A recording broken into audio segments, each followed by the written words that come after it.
अस्सलाम वालेकुम to everyone, hope so आप ठीक होंगे। तो काफ़ी टाइम बाद भाई वीडियो अपलोड हो रही है। रीज़न तो आपको पता ही है, रमज़ान भी था, दैन उसके बाद ईद की छुट्टियां, तो अब आगे इंशाल्लाह जो है ना रेगुलर वीडियोस आया करेंगे। अच्छा, तो मैंने ऑलरेडी कुछ फ्रेंड्स को बताया था कि आपके लिए एक बहुत ही आउटस्टैंडिंग स्ट्रेटजी लाने वाला हूँ। और बहुत से जितने भी न्यू बिगनर ट्रेडर्स हैं या जिन्हें काफ़ी टाइम हो गया है, वो भी पूछ रहे थे कि सारे ये जो स्नाइपर एंट्रीज़ होती हैं ये हमने कैसे लेनी है। तो स्नाइपर एंट्रीज़ की ही मैं एक ट्रिक बताऊंगा। उससे पहले एक चीज़ मैं आपको बता दूं, ये मैंने अपने व्हाट्सएप पे भी स्टेटस पे शेयर किया था, ये ट्रेड सेटअप। लेकिन बहुत से कह रहे थे कि भाई ये लिक्विडिटी बेस्ड एंट्री है। हाँ, मानता हूँ भाई, लिक्विडिटी भी स्वीप हुई है, ठीक है, ये जस्ट ऑप्शनल थी लिक्विडिटी। मैंने कुछ को बताया भी था कि भाई ये ऑप्शनल है लिक्विडिटी, लेकिन असल ये वाली जो ट्रेड थी वो किस बेस पे ली है वो मैं आपको बताऊंगा इस वीडियो में। और ये देखें, रिस्क टू रिवार्ड रेशो देख लें 7.81। और रही बात इसमें कितने परसेंट का प्रॉफिट है, तो स्पॉट में 41% का। भाई ये कोई छोटी मोटी बात नहीं है, स्पॉट में 41% का इंट्राडे में। और यहाँ पे मेरा जो 5% का है ना वो जस्ट स्टॉप लॉस है। अच्छा, यहाँ पे अगर इस ट्रेड की मैं बात करूँ तो ये ट्रेड कितने टाइम में जो है ना मेरा टारगेट इसमें हिट हुआ है, तो 11 आवर एंड 30 मिनट, मतलब इंट्राडे ही थी ना। तो इंट्राडे में भाई 40% जो है ना प्रॉफिट बनाना कोई आसान काम नहीं है। और रही बात स्नाइपर इंटरेस्ट की, वो भी बताऊंगा। इसके लिए हमने यूज़ क्या करना है भाई, इसके लिए हमने एक इंडिकेटर यूज़ करना है, उसका नाम है वॉल्यूम। मैं हमेशा कहता हूँ कि वॉल्यूम एक वाहिद इंडिकेटर है जिसको भाई मैनिपुलेट नहीं किया जा सकता, ठीक है। बाकी इंडिकेटर्स एक तरफ, वॉल्यूम का अगर मैं कंपैरिजन करूँ तो कोई भी इसके टक्कर का इंडिकेटर अभी तक नहीं आया और ना ही आगे आएगा। अच्छा, वॉल्यूम को एनालाइज कैसे करना है, बहुत से इसके मेथड हैं, बहुत से लोगों के जो है ना डिफरेंट मेथड्स हैं। और इसमें मैं आपको बताऊंगा स्नाइपर एंट्रीज़ के लिए हमने क्या क्या इसमें देखना होता है। अच्छा, यहाँ पे एक और चीज़ मैं बता दूं, ये वाला जो रिलेशनशिप है प्राइस प्लस वॉल्यूम का, ये तो ऑलरेडी मैंने एक जो है ना वीडियो में भी इसका जिक्र किया था। वॉल्यूम पे ऑलरेडी एक मैंने वीडियो बनाई थी, लेकिन उस पर जस्ट ये वाला जो रिलेशन था उसका मैंने आपको बताया था कि वॉल्यूम और प्राइस का रिलेशन बेसिकली क्या होता है। और ये तो माशाल्लाह से सभी जानते हैं, बिगनर भी जानता है, लेकिन बहुत से जो लोग हैं वो इससे जो है ना बिल्कुल भी वाकिफ़ नहीं है। वो वॉल्यूम इंडिकेटर को भाई बहुत हल्के में ले रहे होते हैं। वो समझते हैं भाई ये जस्ट जो नीचे बाहर आपको शो हो रही है ये आपको क्या बताएंगे। असल जो चीज़ है ना यही है, ठीक है। मैंने क्या बताया, प्राइस को मैनिपुलेट किया जा सकता है मार्केट में। जो है ना जितने भी बाकी इंडिकेटर्स हैं, like super trend indicator, McD, RSI, बाकी भाई हज़ारों के हिसाब से इंडिकेटर्स हैं। इस टाइप के रिजल्ट्स जो ये वाली जो मैंने आपको ट्रेड बताई है ये वॉल्यूम इंडिकेटर की बेस पे है। और ये वॉल्यूम इंडिकेटर नहीं है, जस्ट इंडिकेटर। भाई इसको मैं कहता हूँ ना इंडिकेटर की लिस्ट में आना ही नहीं चाहिए। इसका अलहदा से जो है ना एक अलग से इसका एनालिसिस होना चाहिए, लाइक टेक्निकल एनालिसिस है, फंडामेंटल एनालिसिस, वॉल्यूम एनालिसिस भी होना चाहिए एक टॉपिक ट्रेडिंग में। स्मार्ट मनी ट्रेडर्स लाइक आपने देखा होगा कि भाई सम टाइम आपके ऑर्डर ब्लॉक पे ये इस तरह से एक मार्केट जो है ना रॉकेट की तरह पंप हो जाती है। आप समझते हो भाई हमारा एक अनलिमिटेड ऑर्डर ब्लॉक था जिसकी वजह से जो है ना मार्केट पंप हुई है। इसके पीछे वाली भाई ऑर्डर ब्लॉक की कोई कहानी है ही नहीं। एसएमसी जस्ट ऑर्डर ब्लॉक का नाम नहीं है। वीडियो स्किप नहीं कर रहे, मैं एडवांस में बता रहा हूँ। आगे इसमें मैं जो ट्रिक बताने वाला हूँ बहुत ही इंपॉर्टेंट होने वाली है। और एडिशनल कन्फर्मेशंस भी मैं आपको इसमें बताऊंगा कि आप एडिशनल कन्फर्मेशन, लाइक आप एसएमसी यूज़ कर रहे हैं, प्राइस एक्शन यूज़ कर रहे हैं, सपोर्ट रेजिस्टेंस यूज़ कर रहे हैं, तो उसमें आपने इसका कैसे यूज़ करना है। तो ये वाला जो रिलेशन है ये तो माशाल्लाह से सभी को पता है, प्राइस प्लस वॉल्यूम का। यानी कि अगर प्राइस इंक्रीज़ हो रही है, वॉल्यूम भी इंक्रीज़ हो रहा है, तो इसका मतलब क्या है कि भाई जो अप ट्रेंड है वो स्ट्रॉन्ग है, राइट। प्राइस इंक्रीज़ हो रही है, वॉल्यूम मतलब डिक्रीज़ हो रहा है, डिक्लाइन हो रहा है, तो इसका मतलब है जो अप ट्रेंड है वो वीक हो चुका है, रिवर्सल आने के चांसेस बढ़ चुके हैं। प्राइस कम हो रही है, प्राइस डिक्रीज़ हो रही है, डिक्लाइन हो रही है, और वॉल्यूम राइज हो रहा है, इंक्रीज़ हो रहा है, तो इट्स मीन्स जो डाउनवर्ड मूव है, डाउन ट्रेंड है, ये स्ट्रॉन्ग है। और प्राइस अगर कम हो रही है, डाउन ट्रेंड में है, प्राइस डिक्रीज़ हो रही है, वॉल्यूम भी डिक्रीज़ हो रहा है, इट्स मीन रिवर्सल आने के चांसेस हैं, और डाउन ट्रेंड जो है ये वीक पड़ चुका है। ये तो माशाल्लाह से बहुत से लोगों को पता है। इसको जो है ना किस किस जगह पे आप इसको इम्प्लीमेंट कर सकते हैं। प्राइस एक्शन वाले और सपोर्ट रेजिस्टेंस वाले स्पेशली उनके लिए है। स्मार्ट मनी ट्रेडर्स भी, भाई ये ना हो कि वीडियो स्किप करके चले जाएं, स्मार्ट मनी ट्रेडर्स के लिए भी है, ये नहीं करना। अच्छा, हम ऑर्डर ब्लॉक्स पे क्या करते हैं, ऑर्डर ब्लॉक्स पे हम एडिशनल कन्फर्मेशन करते हैं, ठीक है। हम छोटे टाइम फ्रेम पे शिफ्ट हो जाते हैं। लेकिन मैं जो अभी मेथड बताने वाला हूँ, नो डिमांड बार, आपने नाम सुना होगा, नो सप्लाई बार, राइट। नाम सुना होगा, नाम सुना सुना लग रहा होगा आपको, लेकिन पता नहीं है भाई ये होता क्या है। अच्छा, इसमें हम क्या करते हैं। अच्छा, मैंने ये वाली जो नो डिमांड बार नो सप्लाई बार पे एक वाहिद एक कंटेंट क्रिएटर है जिसके मैंने वीडियो देखी है, सोचा मैं भी अब अपलोड कर लूँ। बहुत से लोगों को जो है ना समझ नहीं आती, वो माशाल्लाह से भाई साहब जो है ना बोलते नहीं है जस्ट टेक्स्ट पे, और टेक्स्ट पे कुछ लोगों को समझने में मुश्किल होती है। मैं कहता हूँ कि फेवरेट बंदा है वो मेरा। तो मैं भी आपको पता चल गया हो मैं किसकी बात कर रहा हूँ। टिकटॉक पे तो माशाल्लाह से बहुत ही उसको लोग जानते हैं। नाम फ़िलहाल मैं नहीं लूँगा, कमेंट में आप मुझे ज़रूर बताना मैं किसको पॉइंट आउट कर रहा हूँ। अच्छा, मैंने यूट्यूब पे जितने भी बंदे देखे हैं कोई एग्जैक्ट मेथड नहीं बता रहा, ठीक है? और उस इंसान ने बताया नो सप्लाई बार नो डिमांड बार का। तो नाम अभी तो नहीं लूँगा, मैं भी कुछ लोगों को पता चल गया हो ये किस बंदे का ज़िक्र हो रहा है। As a smart money trader में बात करूँ ना तो मैं लाइक इंड्यूसमेंट लिक्विडिटी पे ज़्यादा फोकस करता हूँ, ठीक है? आप लोग ऑर्डर ब्लॉक पे ज़्यादा फोकस करते हो, मैं लिक्विडिटी और इंड्यूसमेंट पे ज़्यादा फोकस करता हूँ। दैट्स वाई थोड़ा सा डिफरेंस है भाई। तो इस वजह से बहुत से लोग जो है ना एसएमसी में भी मार खाते हैं। सबसे पहले तो इस इंडिकेटर को लगाना कैसे, सिंपल भाई, वॉल्यूम इंडिकेटर है, यहाँ पे आप देख लें, वॉल्यूम टाइप करेंगे ये आपको बार्स वाला इंडिकेटर शो होगा, ठीक है? इसमें मुझे चाहिए 3 कैंडल्स चाहिए होंगे। अच्छा, एक और चीज़ बता दूं, 3 कैंडल्स आपने देखनी कहाँ है। मैंने इस वीडियो में जस्ट एक ही मेथड बताऊंगा, उसके बाद इंशाल्लाह आगे कोशिश मेरी यही है कि मैं इस पर एक मुकम्मल प्ले लिस्ट बनाऊँ कि आप लोग स्नाइपर इंट्रीज, ये जो अप साइड डाउन साइड के हैवी वाले मूव आते हैं जहाँ पे स्मार्ट मनी इंट्री लेते हैं, एक आपको जो है ना इम्पल्सिव मूव देखने को मिलता है, वो आप उसमें एंट्री कैसे ले सकते हैं, उसको मिस नहीं करेंगे आप। सो ये आपने देखनी कहाँ पे है कैंडल, आपको मैं बता दूं सपोर्ट रेजिस्टेंस पे आपने देखनी है, ठीक है? डिमांड सप्लाई पे आपने देखनी है। आपने ऑर्डर ब्लॉक्स पे इस मेथड को अप्लाई करना है, जहाँ पे भी ये सेटअप बने आपने वहाँ पे एंट्री ले लेनी है। और इसके लिए फॉर एग्जांपल मैं सबसे पहले मैं बात करूँगा नो सप्लाई बार की, ठीक है? कि नो सप्लाई बार होती क्या है, इसके लिए हमें चाहिए होती हैं 3 कैंडल्स। 3 कैंडल्स में यहाँ पे अगर मैं ड्रा कर लूँ ना तो उसका मैं आपको बताता हूँ। नो सप्लाई बार का बेसिकली मतलब ये होता है कि मज़ीद सप्लाई नहीं है, मज़ीद सेलिंग नहीं होगी। अब यहाँ पे जो सेलर्स हैं वो कम हो चुके हैं, बायर्स जो है ना ज़्यादा इंटरेस्टेड हैं, ठीक है? सप्लाई कम हो गई है, सप्लाई कम हो गई है, ज़ाहिर सी बात है भाई डिमांड बढ़ जानी है। डिमांड बढ़ेगी तो जो मार्केट में आपको एक बाइंग मूव देखने को मिलेगा अपसाइड की तरफ। मैं यहाँ पे अगर 3 कैंडल्स भी ड्रा कर लूँ ना, अभी कलर्स पे भाई फ़िलहाल थोड़ा सा फोकस नहीं करना। हाँ, कलर्स मैं आपको बताऊँगा किस किस जगह पे आपने जो है ना कलर्स को देखना है, ठीक है? और अभी मैं आपको एक जो है ना आसान सा तरीका बताता हूँ। इसको हम थोड़ा सा नीचे कर लेते हैं।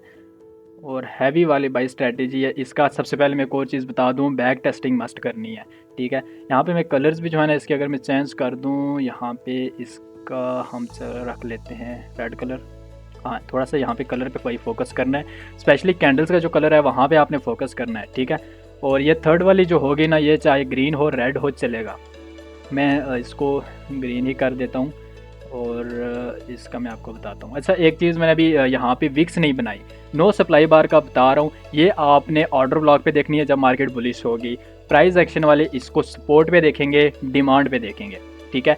अच्छा, फर्स्ट कैंडल जो होगी वो रेड क्लोज होनी चाहिए और उसका जो वॉल्यूम होगा प्रीवियस 2 कैंडल से ज़्यादा होना चाहिए। मिनिमम प्रीवियस 2 कैंडल से उसका वॉल्यूम भाई ज़्यादा ही होना चाहिए। एक कैंडल भी हो चलेगा, लेकिन 2 से 3 कैंडल होंगी, मल्टीपल कैंडल्स होंगी तो ये बेस्ट है। फर्स्ट कैंडल आपकी जो है ना रेड क्लोज होनी चाहिए और उसका वॉल्यूम जो होगा वो प्रीवियस कैंडल से ज़्यादा होगा। सेकंड कैंडल जो होगी आपकी ग्रीन क्लोज होनी चाहिए और उसका जो वॉल्यूम होगा ये प्रीवियस वाली जो रेड कैंडल है उससे कम होना चाहिए। और थर्ड कैंडल जो है ये इन्वर्टेड हैमर या डॉजी होनी चाहिए, ठीक है? इन्वर्टेड हैमर या डॉजी हो तभी ये काम करेगी। मैं एडवांस में बता रहा हूँ डॉजी किस तरह की होती है। डॉजी कुछ इस तरह की आपको देखने को मिलती है, ठीक है? बिल्कुल जो है ना यहाँ पे बायर्स और सेलर्स की स्पेशली फाइट हो रही होती है, ना प्राइस ऊपर जाती है ना नीचे जाती है, जहाँ से ओपनिंग होती है उसी जगह पे इसकी क्लोजिंग हो जाती है। इस कैंडल को जो हम नाम देते हैं वो होता है डॉजी कैंडल, ठीक है? इन्वर्टेड हैमर भी हो चलेगा, इन्वर्टेड हैमर कुछ इस तरह से आपको देखने को मिला। खैर, कलर थर्ड वाली जो कैंडल होगी इस पर आपने कलर्स का जो है ना ज़्यादा फोकस नहीं करना। हाँ, फर्स्ट 2 कैंडल्स पे आपने ज़्यादा फोकस करना है। कहाँ पे देखनी है? सपोर्ट पे देखनी है, ऑर्डर ब्लॉक पे देखनी है। एसएमसी वाले तब ऑर्डर ब्लॉक पे देखें जब मार्केट बुलिश होगी, और प्राइस एक्शन वाले सपोर्ट एंड डिमांड जोन पे इस सेटअप को अप्लाई करेंगे। अच्छा, क्या बताया मैंने? फर्स्ट कैंडल रेड क्लोज होनी चाहिए, प्रीवियस 2 कैंडल से उनका वॉल्यूम ज़्यादा होना चाहिए। वॉल्यूम कहाँ पे होगा? ये जो नीचे बार शो हो रही हैं ये बेसिकली ये वॉल्यूम है। जो सेकंड कैंडल होगी उसका जो है ना कलर ग्रीन होना चाहिए, ठीक है? ग्रीन क्लोजिंग एंड उसका जो वॉल्यूम होगा प्रीवियस रेड कैंडल से कम होना चाहिए। और तो थर्ड कैंडल होगी इन्वर्टेड हैमर हो या डॉजी हो चलेगी। डॉजी हो तो बहुत ही अच्छी बात है। उसके बाद डॉजी का जो वॉल्यूम होगा ये प्रीवियस दोनों कैंडल से जो है ना कम होना चाहिए। और उसके बाद अच्छा, इसका मतलब क्या होता है? वॉल्यूम कम हो रहा है, प्राइस कम हो रही है, क्या मतलब है? रिवर्सल आने वाला है, ठीक है? तो रिवर्सल आने वाला है। रिवर्सल अगर मार्केट डाउन ट्रेंड में है तो रिवर्सल क्या मतलब? रिवर्सल कैसे आएगा? अप ट्रेंड में आएगा, मार्केट अप ट्रेंड शिफ्ट करेगी फिर। तो ये भाई एक हैवी वाला सेटअप है। अगर आप इसको बैक टेस्ट कर लो भाई, एक बार बैक टेस्ट कर लो, मैं कहता हूँ कि ऐसी ऐसी स्नाइपर एंट्रीज मिलेंगी, आप याद रखोगे। मिनिमम मैं फॉरेक्स ट्रेडर से मैं बात करूँ, फॉरेक्स में आपको 100 पिप्स तो कहीं गए ही नहीं। 100 पिप्स का जो है ना आप इजीली प्रॉफिट यहाँ से गेन कर सकते हो। और जो फ्यूचर वाले हैं भाई माशाल्लाह से, उनके लिए ये कहता हूँ स्नाइपर एंट्रीज तो उन्हीं को जो है ना ज़्यादा ज़रूरत होती है। स्पॉट वाले तो स्पॉट वाले भी हैं, जस्ट फ्यूचर ट्रेडिंग वालों को पॉइंट आउट नहीं कर रहा मैं, लेकिन उनके लिए ये वीडियो बहुत ही इंपॉर्टेंट है। होप सो आपको कैंडल्स का पता चल गया होगा, ठीक है। ये मैंने बताया नो सप्लाई बार का, ठीक। उसके बाद मैं आता हूँ नो डिमांड बार। नो डिमांड बार क्या होती है? ये जो डॉजी कैंडल होगी ना, ये नो सप्लाई बार आप इसको कह सकते हैं। नो डिमांड बार में क्या होगा? नो डिमांड बार आपने देखनी है जब मार्केट आपकी बेरिश होगी और आपका जो ऑर्डर ब्लॉक बनेगा आपने वहाँ पे देखनी है, एक नो डिमांड बार। उसके बाद ये जो प्राइस एक्शन वाले हैं, नो डिमांड बार को अपने स्पेशली रेजिस्टेंस पे एंड सप्लाई जोन पे देखेंगे। समझ आ रही है? तो इसका भी मैं यहाँ पे कुछ इस तरह से कलर जो है ना बना देता हूँ, सेटअप सॉरी, और इसको मैं उठा के पूरा ही उधर कॉपी कर लेता हूँ, एक सेकेंड। अच्छा, यहाँ पे देखें, नो डिमांड का मतलब है बाई अब मज़ीद बाइंग नहीं हो सकती है, डिमांड कम हो चुकी है, बायर्स कम हो चुके हैं, ठीक है। और यहाँ पे अब सेलर्स आने वाले हैं, मार्केट में रिवर्सल आने वाला है। एक चीज़ बता दूं भाई, जितना बैक टेस्ट करोगे उतना ग्रिप होगी। एक बार सुनने से, एक बार वीडियो देखने से आपको समझ नहीं आनी। मैं लाइव चार्ट पे बताता हूँ, ऊपर जो मैंने ट्रेड सेटअप बनाया था उसका भी मैं बताता हूँ कि मैंने कैसे एंट्री ली थी इसमें। अच्छा, इसमें क्या होगा? जब मार्केट आपकी रेजिस्टेंस पे होगी, सप्लाई पे होगी, आपने देखना है कि जो फर्स्ट कैंडल होगी, उस जो फर्स्ट कैंडल होगी ये ग्रीन होनी चाहिए। अच्छा, यहाँ पे नो सप्लाई पे रेड थी, नो डिमांड पे आपकी ग्रीन कैंडल होनी चाहिए, और इसका जो वॉल्यूम होगा प्रीवियस कैंडल से ज़्यादा होना चाहिए। जैसा कि मैंने सप्लाई में बताया था, सेम उसी तरह यहाँ पे भी उसका काम है, ठीक है। और उसके बाद जो नेक्स्ट कैंडल होगी, इसका रेड में क्लोज होना मस्ट है, रेड कैंडल। और इसका जो वॉल्यूम होगा, इसका वॉल्यूम प्रीवियस जो ग्रीन कैंडल है इससे कम होना चाहिए। थर्ड वन जो कैंडल है, डॉजी हो, बहुत ही अच्छी बात है। अगर डॉजी नहीं है तो हैमर भी चलेगी, ठीक है। डॉजी पे ज़्यादा फोकस करना है भाई। डॉजी की बहुत सी टाइप्स हैं, ज़रूरी नहीं है डॉजी इतनी पतली सी बने। डॉजी ये वाली भी, आप इसको भी डॉजी कह सकते हो। ये एक सेकंड, ये डॉजी आप नेट पे सर्च कर लेना, गूगल पे आपको मिल जाएगी, ये भी डॉजी है, ठीक है। ज़रूरी नहीं है वो पतली सी जो है ना उसके अंदर बॉडी हो। तो थर्ड कैंडल जो है ना डॉजी होनी चाहिए। थर्ड कैंडल जो होगी आपकी नो डिमांड बार कहलाएगी, ठीक है। और वॉल्यूम क्या होगा? थर्ड कैंडल जो डॉजी होगी, इसका वॉल्यूम भी previous two candle green and red से कम होना चाहिए। इट्स मीन रिवर्सल आने वाला है। वॉल्यूम कम हो रहा है, मार्केट अपसाइड जा रही है, तो इट्स मीन क्या होगा भाई? रिवर्सल आने वाला है, डाउन ट्रेंड में मार्केट आने वाली है। अच्छा, यहाँ पे मैं ऊपर ट्रेड सेटअप आपको बता देता हूँ, मैंने यहाँ पे कैसे एंट्री ली थी। एक चीज़ यहाँ पे देखें, मेरे पास यहाँ पे मल्टीपल कन्फर्मेशंस थी। थोड़ा सा मैं पीछे भी चला जाता हूँ ना, तो इस पॉइंट पे इसकी एक सपोर्ट बन रही थी, जो कि मैंने यहाँ पे भी मार्क नहीं की। और एक और चीज़, मार्केट को प्रीवियस यहाँ पे एक सपोर्ट लेवल बना था, मार्केट इस पॉइंट तक आई थी, राइट। मार्केट यहाँ तक आई थी, मैं इसको मार्क कर लेता हूँ, ये वाला जो जोन है, और इसकी ट्रांसपेरेंसी हम थोड़ी सी कम कर लेते हैं। यहाँ पे देखें, आपको क्या एक सपोर्ट एरिया देखने को मिल रहा है। एक चीज़ यहाँ पे सपोर्ट बन रही थी, इसको मैं साइड पे कर देता हूँ। उसके बाद देखें, यहाँ पे प्रीवियस लो की भाई लिक्विडिटी भी ले लिया मार्केट ने, ठीक है। प्रीवियस लो की लिक्विडिटी स्वीप करने के बाद कैंडल की क्लोजिंग कहाँ पे हुई है भाई? ये सारी चीज़ें थोड़े से एक्सपीरियंस के साथ आएंगी। थोड़ा सा जब टाइम आप स्पेंड करोगे मार्केट में, उसके साथ साथ आप ये सारी चीज़ें आपके सामने खुद बहुत बनती नज़र आएंगी। आप इजीली इस मूव को कैच कर सकते थे, लेकिन बिगिनर के लिए थोड़ा सा मुश्किल है, थोड़ा सा ज़्यादा मुश्किल नहीं है, थोड़ा सा प्रैक्टिस की सारी गेम है। और उसके बाद देखें, यहाँ पे लिक्विडिटी स्वीप की कैंडल की क्लोजिंग जाके ऊपर हुई। एक कन्फर्मेशन यहाँ पे मेरे पास लिक्विडिटी की थी, जो कि बहुत से लोग मैसेज कर रहे थे भाई ये लिक्विडिटी बेस्ड एंट्री है, बट भाई लिक्विडिटी बेस्ड एंट्री नहीं थी मेरी ये। उसके बाद यहाँ पे देखें, मैंने जो सेटअप आपको बताया था, नो सप्लाई बार। एक चीज़ यहाँ पे देखें, फर्स्ट कैंडल की क्लोजिंग क्या थी? रेड में थी, और प्रीवियस कैंडल से इसका वॉल्यूम कितना ज़्यादा है, राइट, वॉल्यूम भी ज़्यादा है, एक चीज़। उसके बाद जो नेक्स्ट कैंडल थी, ये कौन सी क्लोज हुई? नेक्स्ट कैंडल आपकी बुलिश में क्लोज हुई, जो कि रेड कैंडल के वॉल्यूम से इसका वॉल्यूम कम है। थर्ड वन कैंडल आपको कौन सी नज़र आ रही है? थर्ड वन कैंडल आप यहाँ पे देखें तो आपको एक इन्वर्टेड हैमर टाइप पैटर्न देखने को मिलेगा।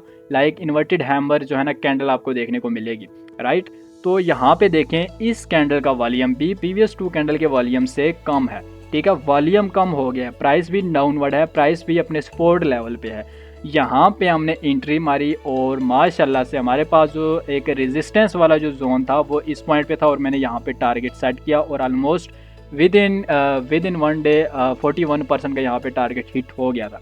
यहाँ पे मैंने क्या बताया आपको कि अभी मैंने जस्ट एक ही मेथड बताया कि सपोर्ट लेवल पे कैसे देखनी है, और ये वाला जो नो सप्लाई बार नो डिमांड बार का मैंने एक कंसेप्ट दिया है, इसको आप समझ जाओ कहाँ पे बना है। यहाँ पे देखें, ये वाला आप समझ जाओ, सारी गेम निकल जाएगी आपकी।